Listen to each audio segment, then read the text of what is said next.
Salve, salve! Sejam bem-vindas e bem-vindos. Eu sou o professor Léo Braga e este é o Trampolim, o seu podcast sobre o mundo do trabalho. Esta é uma produção da área de Gestão e Negócios e da Rádio 021, aqui do Centro Universitário IBMR, da Ânima Educação, no Rio de Janeiro. Hoje converso com Fernando Leitão sobre atuação no mercado financeiro. Fernando Leitão é gestor de recursos de terceiros, consultor de empresas, com mestrado em gestão empresarial pela Fundação Getúlio Vargas e professor da área de gestão e negócios do IBMR desde 2022. Então vamos lá. Como vai, Fernando? Seja muito bem-vindo. Tudo bem? Tudo bem, Léo. Obrigado pelo convite. É um prazer estar com você aqui, dividindo o espaço de novo. Nós estivemos juntos, né, semana passada. É verdade, estivemos juntos numa atividade sua. Foi um prazer, o pessoal adorou a sua participação. Muito obrigado. E falamos sobre, né, nessa apresentação, falamos sobre geopolítica. Né? Exato. Mas hoje vamos falar sobre um assunto que tivemos na semana anterior, nesse mesmo mesa redonda nosso. Né? Então estou aqui para conversar com você e com os nossos ouvintes. Excelente. Hoje o especialista é você. Ah, ótimo. Então vamos lá. Vamos lá, Fernando, me diga uma coisa. Como é que um universitário pode começar a se preparar, ainda portanto na faculdade, para atuar no mercado financeiro? Léo, eu tenho o costume de, sempre na minha primeira aula, apresentar um filmezinho de um cara que eu admiro muito, que é o professor Clóvis de Barros. Uau! Que é um professor da USP de São Paulo, tá? E ele fala uma coisa muito interessante, né? Ele fala assim, eu não estou aqui para apresentar o que os alunos querem, até porque eu acho que os alunos não sabem o que querem, né? Então, porque eles estão aqui iniciando a vida deles profissional, né? Então, dificilmente eles vão saber. A minha função como professor é mostrar para eles as coisas que existem, para que eles possam falar, e ele fala de uma maneira muito engraçada, para que os alunos possam falar assim, eu não sou bom nisso, não sou bom nisso, não sou bom nisso, não sou bom nisso, mas talvez isso seja bom. Né? Excelente. Então é muito legal, né? Porque ele falou, se o aluno sai da faculdade sem saber o que quer, eu acho que foi um erro do professor, né? A gente não soube trazer para ele, assim, né, as opções para ele escolher e pensar uma ou outra. Então eu acho que a preparação, né, para a vida profissional e principalmente no mercado financeiro, tem que primeiro você se identificar com aquilo, né? Fala assim, pô, eu gosto de fazer isso, né? Isso é interessante, eu quero me aprofundar nisso, né? Então eu vou procurar lugares assim para eu aprender um pouquinho aqui, aprender um pouquinho ali. Foi engraçado porque ontem numa aula minha, né, um aluno perguntou isso, falou, professor, onde que eu começo, quando eu vou fazer uma análise de balanço, onde que eu começo a olhar? Né? Eu falei assim, não tem uma ordem para você começar, você tem que gostar de estar fazendo o que você está fazendo. Né? Então é importante isso, né? Você identificar aquilo que você se senta na frente e fica confortável. Né? Não sei se eu respondi o que você acho que é uma noção muito, muito curiosa de gosto, de identificação, foi a sua fala aqui pra gente. E de uma expectativa de realização, né? Eu gosto daquilo, eu vou aprender a mexer efetivamente, me atrai o tema, né? O tema me é curioso, eu acho que posso aprender sobre aquilo, portanto tem uma noção de compreensão, de desejo, de paixão por aquilo que se pode aprender a fazer efetivamente. Porque você aprende mais fácil, né, Léo? Ah, certamente. Se você curte aquilo que você está fazendo, né? Se você tem uma afinidade com aquilo ali. Então, eu me lembro um aluno, um amigo meu, deixa eu só fazer claro. Eu sempre vou e volto. Claro. Um aluno amicíssimo meu, da época do ginásio, né, onde a maioria dos ouvintes não era nem nascido, né, ele, na aula de matemática, a professora sempre expulsava ele de sala. Sempre. Era na época que se expulsava alunos de sala, hoje em dia não mais. Ele virou um matemático. Né? Ele gostava da aula. Eu acho que ele gostava tanto da aula que ele se sentia tão bem na sala que começava a fazer bagunça. Né? Foi a conclusão que a gente tirou. Mas isso eu acho fundamental. Você se sentir confortável com aquilo que você está fazendo. E aí, para se sentir confortável, no sentido do gosto, né, que se começa a se desenvolver para isso, me parece que há um segundo momento, se não um momento que é junto com o primeiro, que é aprender efetivamente as ferramentas, né? Aprender o raciocínio. Eu posso gostar, posso sentir uma atração pelo tema, né? Do mercado financeiro, dos investimentos, mas posso não entender da coisa, como uma coisa funciona, como uma coisa opera. E aí talvez o segundo momento mais importante do professor, né? Aquele é disponibilizar o que há de horizonte para o aluno e também das ferramentas. Né? E a sala de aula passa a ser também fundamental nesse sentido. Fundamental, né? Eu acho que é aquilo, né? Não adianta só gostar, né? Se a gente ficar só gostando, a gente vai ficar sonhando o resto da vida, né? Mas eu acho que o gostar é o impulso inicial, né? Para você ter aquela paciência, né? E aquela resiliência para começar a entender aquilo que pode ser difícil no início para você. Mas é fundamental, né, que você tenha conhecimento das ferramentas para utilizar na hora que você estiver trabalhando no mercado financeiro, né? Na hora que você estiver numa instituição financeira, na hora que você estiver analisando um balanço, na hora que você estiver analisando uma empresa. Essa empresa é boa ou é ruim para eu comprar? Essa empresa é melhor do que a outra? Por quê que ela é melhor do que a outra? Ah, ela vale R$10, a outra vale 90, então a que vale 90 é melhor que a que vale 10? Não. Né? E os instrumentos, eles mostram para você, né, esse tipo de enganação que o mercado tem. Né? O mercado tem uma fantasia muito grande. Né? Todo mundo acha que vai entrar no mercado e vai ficar milionário daqui a um mês. Né? A gente vê aí em todos os Instagrams da vida que todo mundo fica riquíssimo de um mês para o outro. Né? E não é, quer dizer, é um trabalho como outro qualquer. Talvez ele te dê oportunidades diferentes, né, do que outros setores para você acertar. Agora, não é fácil acertar. Né? Então, eu acho que existe um lado de preparação, de curso, de estudo, né, que é fundamental para você chegar ao sucesso. E acho que isso vai nos levar a duas perguntas que eu programei aqui para a gente poder desenvolver, e a sua fala foi muito feliz nesse sentido para ensejar essas duas perguntas aqui. A primeira delas, e vou deixar outra para depois, que é quais são as principais áreas. Então, vou atuar no mercado financeiro, vou precisar saber das ferramentas, e a gente vai falar isso daqui a pouquinho. Mas se eu quiser saber quais são as principais atividades, as principais áreas de atuação no mercado financeiro e o que cada uma delas exige em termos de habilidade, o que você diria, se você pudesse apontar duas ou três principais áreas hoje, especialmente no Brasil, o que você diria para o nosso público? Léo, eu acho que está muito em voga, né, você ser um agente autônomo de investimento, né, porque as instituições, elas estão demandando muito isso. E o que é o agente autônomo de investimento, a não ser um cara que traga junto consigo pessoas que possam investir, né? O agente autônomo de investimento, outro dia eu também estava tendo uma aula e um aluno que já teve essa experiência, ele falou, né, que a primeira coisa que ele chegou na instituição, a instituição virou para ele e perguntou, vem cá, você consegue trazer quantos clientes para investir aqui? Né? Então, na verdade, a gente precisa entender também, assim, o lado de interesse do mercado financeiro. O mercado financeiro, o nome já diz, é um mercado financeiro. Então, ele só se interessa, entre aspas, por finanças. Então a gente tem que trazer, né, possibilidades de geração de finanças para ele. Então, o agente autônomo de investimento é isso. Existe um curso, que a gente vai falar depois sobre ele, né, que habilita ele a saber conversar com o cliente, que ele entenda como um cliente potencial para isso. Mas as instituições, né, querem ter o maior número possível de agentes autônomos de investimento, trabalhando para elas, né, para que elas possam trazer, né, potenciais investidores.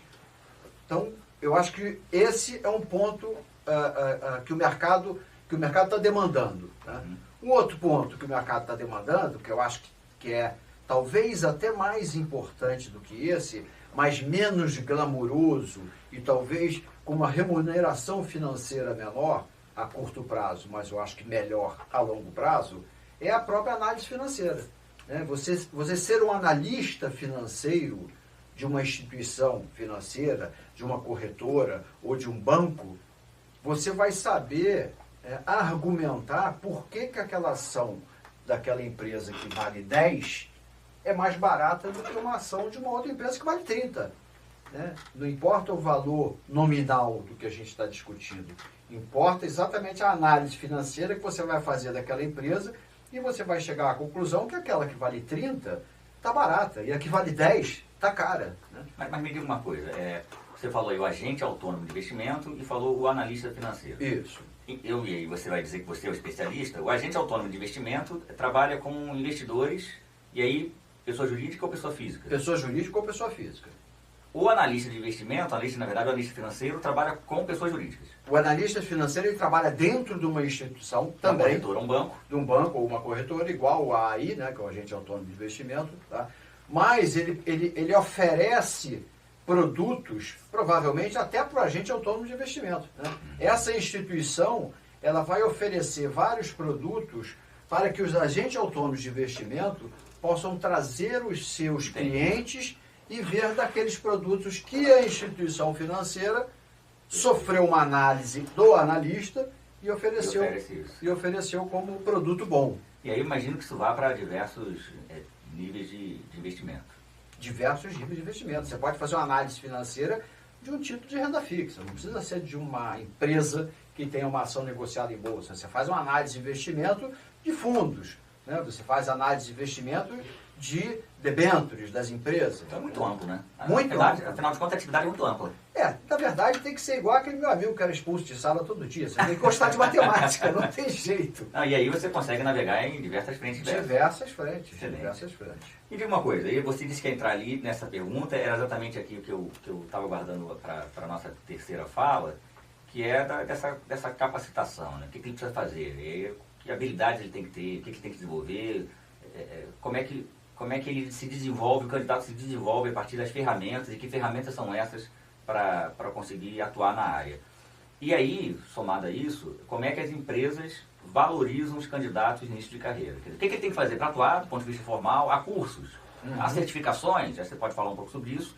E aí, o que as empresas estão olhando quando olham para o candidato? Estão olhando as certificações? Estão olhando mais as experiências? Estão olhando mais um comportamento na entrevista de soft skills? Como é que ele se comunica? Como é que ele dialoga, independente do nível de experiência? E aí, em que medida essa tensão entre experiência no mercado e força de vontade, de estar começando com as certificações todas, pesa no momento de uma seleção de pessoal? Mas antes disso, e aí, as certificações? Existem isso, certificações, então? Existem, mas antes, deixa eu não vou alterar a ordem das coisas. Fica à vontade. Mas fica porque vontade. na sua explanação das duas perguntas, né, você trouxe um ponto importante, que são as soft skills. Né? Quer dizer, existe um cara, né, que escreveu há 30 anos atrás sobre inteligência emocional. Né? Então, o que é a inteligência emocional? Né? Antigamente a gente estava acostumado a fazer teste de QI. Aí o cara que tinha um teste de QI de 120 e o outro que tinha um teste de QI de 80, coitado desse de 80, né? Ia ficar para segundo plano. Ele ia contratar o cara que tinha um teste de QI de 120. Né? A partir desse estudo, né, que o cara chama-se Goleman, né, que foi um cara que escreveu Inteligência Emocional, há mais de 30 anos atrás. Ele foi aluno de Harvard, etc. E aí ele começou a ver o seguinte, você precisa ter características, né, que são suas, ou até que você pode aprender e desenvolver características, né, que no pacote como um todo, né, supera só a inteligência. Né? Então, as empresas começaram, inclusive, a fazer testes de inteligência emocional, que ele desenvolveu, etc. E começou até a dar um pouco mais de atenção a um cara que tivesse um pacote de características. Mais equilibrado, né? Com mais soft skill, mais distribuído. Não era só inteligência, só o QI, né? Então, e hoje em dia acontece isso, né? O cara que sabe se relacionar bem com um amigo, né? O cara que ajuda o amigo se o amigo tiver uma dificuldade, né? O cara que traz soluções, né? E não faz só o que ele é obrigado a fazer ou o que ele é oferecido a fazer. Que ele traz soluções, né? Para compor melhor, né? O trabalho dele como um todo, né? Esse cara ele vai conseguir desempenhar melhor do que um cara, se for assim, um cara super técnico, fizer uma análise financeira maravilhosa e, lógico, esse cara também vai perder para um que trouxer vários clientes, né? Porque aí a gente está falando de mercado financeiro, né? Mas então, eu acho que a inteligência emocional é uma coisa fundamental. Óbvio, se você for só aquele cara, né, de inteligência emocional, se dá bem com todo mundo, não sei o quê, mas não tiver o lado técnico, né, você vai, em um determinado momento, né, perder para quem tem o lado técnico. Então, esse lado técnico, que são os cursos de formação, né, são fundamentais. E a primeira coisa, a empresa não sabe se você tem uma inteligência emocional quando você vai até ela. Ela só vai saber os cursos, né? Ela só vai saber exatamente depois que eu olhar ali e ver, não, você tem esse curso, me interessa. Depois ela pode ver que você tem um lado emocional bom ou não tão bom quanto o teu colega, né? Porém, os cursos são fundamentais. E você precisa chegar, né, mesmo que você esteja indo com uma agência bancária, você tem um curso que chama-se CPA 10, ou um curso que chama-se CPA 20. Se você quer ser um agente autônomo de investimento, você tem um curso que é o AAI, Agente Autônomo de Investimento, que é feito na Ancor. Isso que eu ia perguntar, onde é que o aluno ou o interessado faz esses cursos? Como é que ele casa esses cursos aí no mercado? Olha, hoje a gente tem uma ferramenta muito boa que é a internet, né? O Google, né?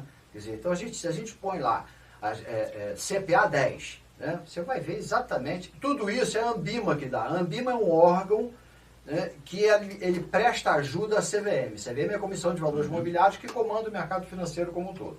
Mas como é um órgão público, não tem muita gente. Então a CVM inteligentemente contratou a Ambima e falou para a Ambima, me ajuda. Então a Ambima hoje fornece inúmeros cursos que bom, para que você se habilite a fazer tais e tais funções na instituição financeira, na corretora. Você tem que, é obrigado, inclusive, se você quer ser um gerente de banco, você tem que ter o CPA 10 e o CPA 20. O CPA 10 é o primeiro, depois o CPA 20. Você pode fazer o CPA 20 direto? Pode, né?